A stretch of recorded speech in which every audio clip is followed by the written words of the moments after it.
या करीब नहीं ला सकती हो यहाँ पे। अच्छा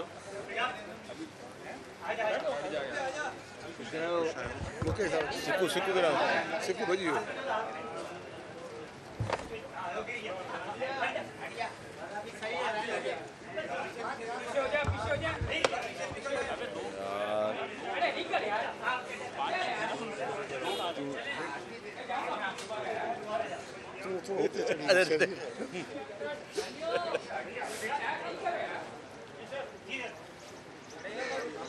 औज़ु बिल्लाहि मिनश शैतानिर रजीम बिस्मिल्लाहिर रहमानिर रहीम। आज आपने जैसे देखा सिंध असेंबली की कार्रवाई और हिज़्ब मामूल आज MQM की तरफ से ये कोशिश की गई कि कोई ऐसा इशू बनाया जाए जिससे वो अपनी सियासत चमका सकें।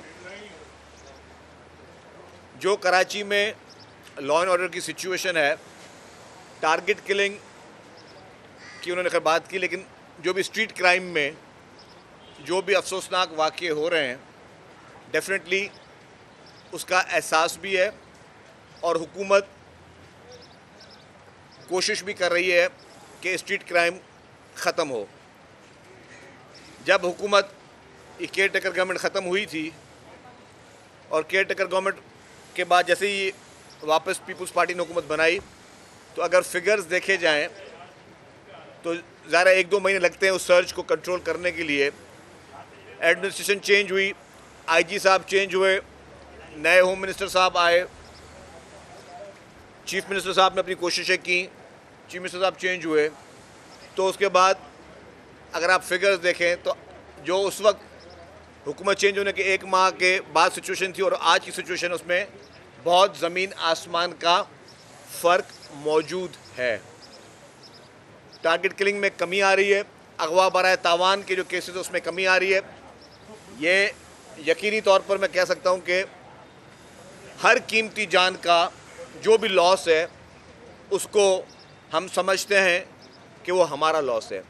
किसी भी इंसान की ज़िंदगी से बढ़कर कोई चीज़ नहीं है, किसी चीज़ की अहमियत नहीं है किसी की ज़िंदगी से बढ़कर, और हम समझते हैं कि एक भी इस तरह का वाक़या नहीं होना चाहिए। लेकिन उस बिना पर जैसे MQM चंद दिनों से नज़र आ रहा है आप लोगों को कि जानबूझकर ऐसा कभी माहौल पैदा करने की कोशिश करती है या इस तरह की कोई कोशिश कर रही है कि इसको भी इनकैश किया जाए, क्योंकि उनकी अपनी सियासत MQM की जो है वो इस वक्त सबके सामने है। MQM का मैंडेट भी सबके सामने है, किसी से छुपा हुआ नहीं है, और MQM की सियासत भी सबके सामने है, किसी से छुपी हुई नहीं है। अल्हम्दुलिल्लाह आज क्वेश्चन आवर था, होम डिपार्टमेंट का ही क्वेश्चन आवर था और होम मिनिस्टर साहब जवाब भी दे रहे थे और सवालात भी आ रहे थे। और सवालात क्या आ रहे थे? लोग ये पूछ रहे थे कि जी पहले कराची में टारगेट किलिंग होती थी, पहले कराची में बोरी बंद लाशें मिलती थी, पहले कराची में भत्ता लिया जाता था, पहले कराची में हड़तालें होती थी, पहले कराची में एक एक दिन में 30-30, 40-40 मासूम इंसानों की जानें ली जाती थी। मुझे तो बड़ा अफसोस हुआ कि आज ये सवाल उठा कौन रहा है।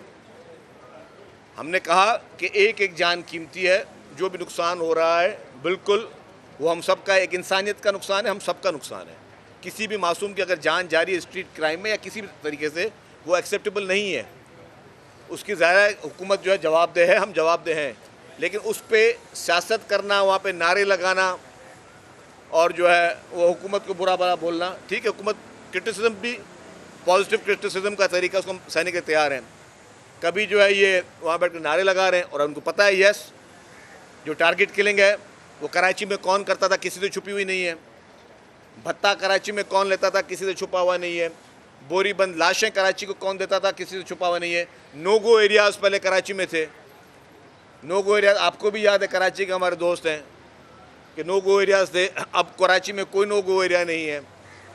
हर शहरी जिस वक्त चाहे पूरी रात जहाँ पे जा सकता है, कोई नो गो एरियाज़ नहीं। तो ये सारी चीज़ें जो है वो मेरे ख्याल से मुनासिब नहीं है। और मैंने देखा है कि MQM की तरफ से कभी कभी उनके रहनुमा भी इस तरह के शोला अंगेज़ बयानियाँ देते हैं, और उनके जो रहनुमा हैं जो शोला अंगेज़ बयान देते हैं फिर वो वापस भी लेते हैं, फिर माफ़िया भी मांगते हैं। इनके एक लीडर साहब ने पहले चेयरमैन नैब के लिए बहुत बुरा भला बोला, 2 दिन के बाद फिर उसी चेयरमैन नैब से माफ़ी मांगी। फिर उसी लीडर ने अभी जो है कोर्ट में प्रेस कॉन्फ्रेंस की बड़ी फुर्तियों के साथ, बड़ी भड़कियों के साथ, फिर 2 दिन के बाद बोल के माफ़ी मांग के कि जी मेरा मकसद ये नहीं था। ओ भाई, या तो इतनी करेज रखो, जो कहते हो उस पर अमल करो, जो कहते हो उस पर खड़े रहो। अगर बाद में आपने माफ़ियाँ ही मांगनी है तो फिर ऐसी बात करो ही नहीं। तो खैर,